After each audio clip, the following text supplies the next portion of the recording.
সুনামগঞ্জের দোয়ারা বাজারে বর্ণিল ও উৎসব মুখর পরিবেশে ঐতিহ্যবাহী সামাজিক সংগঠন নরসিংপুর সমাজ কল্যাণ সংস্থা কর্তৃক আয়োজিত 34তম মেধাবৃত্তি পরীক্ষা সম্পন্ন হয়েছে।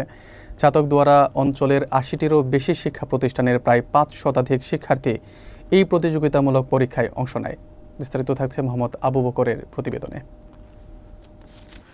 সুনামগঞ্জের দোয়ারা বাজারে বিপুল উৎসাহ উদ্দীপনার মধ্য দিয়ে ঐতিহ্যবাহী সামাজিক সংগঠন নরসিংপুর সমাজ কল্যাণ সংস্থা এর আয়োজনে 34তম মেধাবৃত্তি পরীক্ষা সফলভাবে শেষ হয়েছে।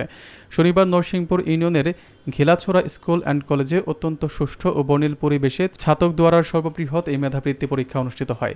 জানা যায়, ছাতকদুয়ারা অঞ্চলের ৮০টিরও বেশি প্রাথমিক বিদ্যালয়, মাধ্যমিক বিদ্যালয় ও মাদ্রাসার প্রায় ৫ শতাধিক শিক্ষার্থী এতে অংশগ্রহণ করে।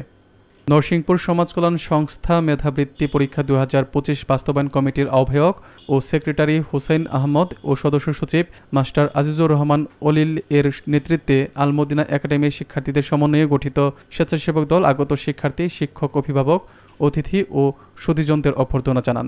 এই বৃত্তি পরীক্ষাকে কেন্দ্র করে শনিবার সকাল থেকে দুপুর পর্যন্ত ঘিলাছড়া স্কুল অ্যান্ড কলেজ এবং নরসিংপুর বাজার এলাকায় উৎসব মুখর ও আড়ম্বরপূর্ণ পরিবেশ বিরাজ করে।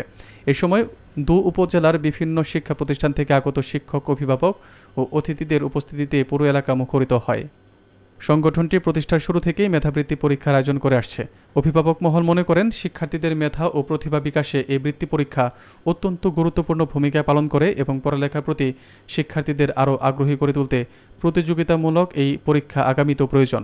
পরীক্ষা চলাকালীন কেন্দ্র পরিদর্শন করেন নস্কশ উপদেষ্টা ডাক্তার হারুনুর রশিদ, দোয়ারা শিক্ষা ফাউন্ডেশনের আহ্বায়ক মাস্টার রফিজ আলী, সাবেক সভাপতি অ্যাডভোকেট সিরাজুল ইসলাম, কিশোর কণ্ঠ পাঠক ফোরামের সাবেক ও বর্তমান পরিচালকবৃন্দ, বিভিন্ন প্রাথমিক ও মাধ্যমিক বিদ্যালয়ের প্রধান শিক্ষক সহ নস্কশের সাবেক ও বর্তমান নেতৃবৃন্দ। উল্লেখ্য, ১৯৯০ সালে প্রতিষ্ঠিত এই সংগঠনটি প্রতিষ্ঠা লগ্ন থেকেই বৃত্তি পরীক্ষা সহ সমাজের সেবায় কাজ করে আসছে। নস্কশ মেধাবৃত্তি পরীক্ষা ২০২৫ আসলে এই দিনটির জন্য আমরা প্রতি বছরই অপেক্ষা করে থাকি। একটা উৎসব মুখর পরিবেশের মধ্য দিয়ে এই দিনটি আমাদের মধ্যে আসে। মূলত উত্তর সুরমা দোয়ারা বাজার উপজেলার এবং ছাতক উপজেলার কিছু ইউনিয়ন নিয়ে আমরা এই আয়োজনটা করে থাকি।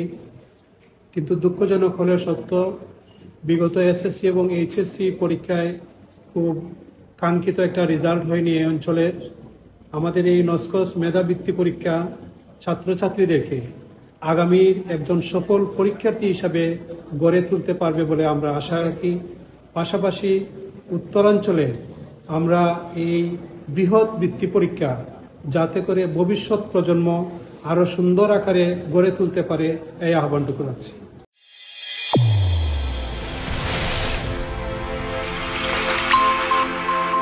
চ্যানেল A1 হৃদয়ের স্পন্দন।